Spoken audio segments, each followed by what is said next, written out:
So yeah, that's me. Now, let's get into the real stuff.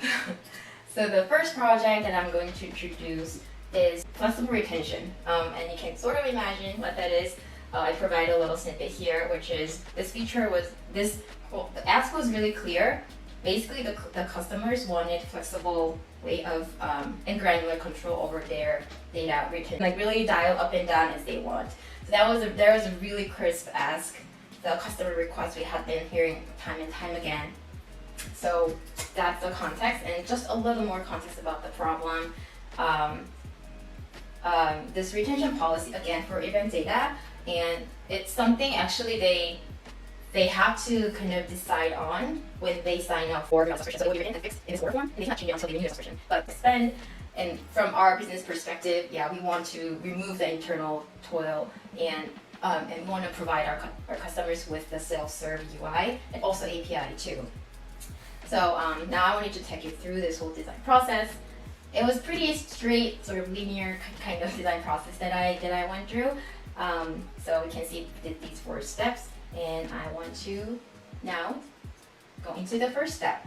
So a few weeks after the project had kicked off, that's when I joined the team. I wasn't on the team from day one. So I joined the team sort of in the middle of this whole chaos, and then I had definitely zero domain knowledge, zero prior knowledge whatsoever, and this whole account management space was new to me. So my discovery phase involved basically talking to a lot of folks, internal folks, and kind of getting the lay of the land quickly. And you can see the documentation on the far right side, detailing how New Relic sells product, how accounts structure works, and everything, all the facts that I've gathered by talking to different folks, and then also reading documentations and stuff. So.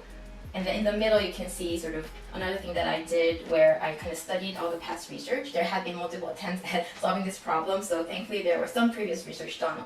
Hey, this is what you need, right? This is what you write. It's kind of alignment, and so that kind of these are different parts of that. And so, and then there's a create and validate phase.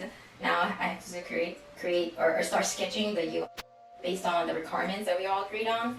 And you can see there's some wireframes, low fidelity that I put together, and also, because there's no dedicated researcher on the team, I had to be scrappy about, validating the data basically. And I thought internal people in my sales role or customer facing role, they could be a great sort of proxy, because obviously they are the closest one, interacting with the customers, and they are in the position of eventually having to explain this flexible retention feature to their customers. So I thought their input would be really super valid, super relevant and insightful. So I talked to some account executives and customer success managers, solutions architects, all these different roles to kind of verify, whether I was going in the right direction.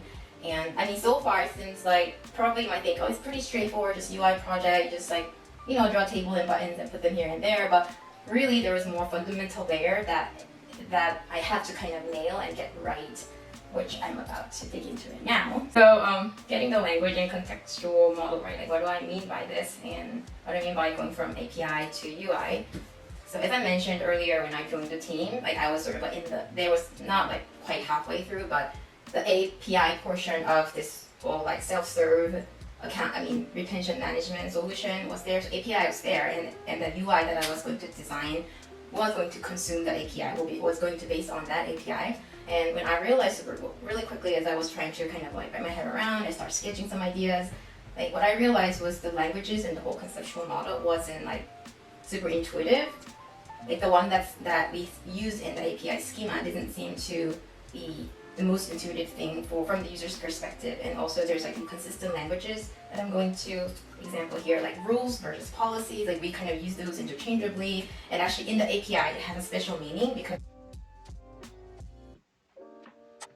in crowd create a rule, that's the action that you have to take as a user to basically control your retention. So you would create this thing called rule. It's like an entity, it's like a container that you put a value in, so a number of days or weeks, and then you apply it to your account. So the rule has this special meaning in the context of API, but then when you just talk to anybody in the hallway, rule, policy, and aren't they the same thing? And so it kind of raised a red flag for me immediately when I looked at the schema and how we were going. The initial sketch had literally we were going to translate what's in the API to UI. So create a role, and there's a schema there. And so the UI, the call to action in the UI was going to say create a role, but I was kind of I was trying to kind of like pause and really think through what it means for the users. And so there's that big sort of issue that kept me up at night, many nights. And then there's something that I just mentioned, like creating rule, and we also used custom and override, like all these words were being thrown around as we were discussing the feature, and even within the team, like we were the one who were owning the feature, and we kind of used it words interchangeably. And again, that if we aren't clear about these languages, customers, they're gonna have a hard time. Like so, and then the last piece about the whole account structure, I'll touch on this later, but that's another source of like complexity. And this whole feature was just in general, like super complex. And it was, I think, that way because until this point, we didn't have to really surface it to the customers because it's something that's ingrained in their order form, in their subscription, and they don't touch it. So it's kind of like this like mess put under the rug, and we just like don't think about it. But now we're trying to bring it to the to surface and let customers kind of control this, play with it. And so now it becomes a problem. So we have to sort of nail it. So you can kind of see how I played with different like sort of like mental model almost. So create custom rules. It's like an action, but something that I said no to because it's confusing. Like why would I have to create a rule? My end goal is to update my retention. It's not. I don't want to like create a rule. It's not my end goal. So I kind of like play with different sort of conceptual models, and then I propose different things, and I work with the UX writer, and yeah, it was a lot of thinking. And so what we ended up shipping is this UI. And I mentioned master versus sub-account structure super briefly. And this is how kind of you can see the call to action here. So let me step back. So how it works with the account structure is there's a one master account, and then you sign up for your subscription, and then you get this one master account, and then you kind of attach certain number, like 4 weeks of retention or 2 weeks, whatever. And all the sub-accounts under that master account will inherit that setting. And so that master is sort of like your default retention. But there's another meaning to default, which I'm not going to get into. That's maybe too much, and we don't have enough time. But so what we ended up shipping is this one, the master account view, where you update your master account, and you'll notice here that there's no rule or policy setting. Like we basically kind of like removed all of those, and it's just enough to say mandatory. Then you see the word override because what you do. So the concept of override is something that you create to again override the retention setting of your sub account because that inherits by default and it inherits master's setting. But if you don't want it, what you do is creating override, and then so the concept only sort of pertains to sub accounts, not master accounts. Hope that makes sense. And so it's a simple table-based. Just leveraging the table component that we had. Nothing fancy, but a lot of thought went into all the words and like the label and these like tooltip, in the UI, a lot of thought went into those. And so instead of notice that instead of saying create a rule, is that simply save. That's it. And that is the sort of solution, like problem solving deep dive. And now the next phase, build and deliver. And I mentioned we did this all without a PM. Customers, we had this limited release, and then there's a GA that followed. And as I was working, kind of wearing a PM hat, I also kind of created this internal blog post in our internal net because again, the feature was really complex, and we didn't have like a sort of single source of truth where people can go and learn about how it works.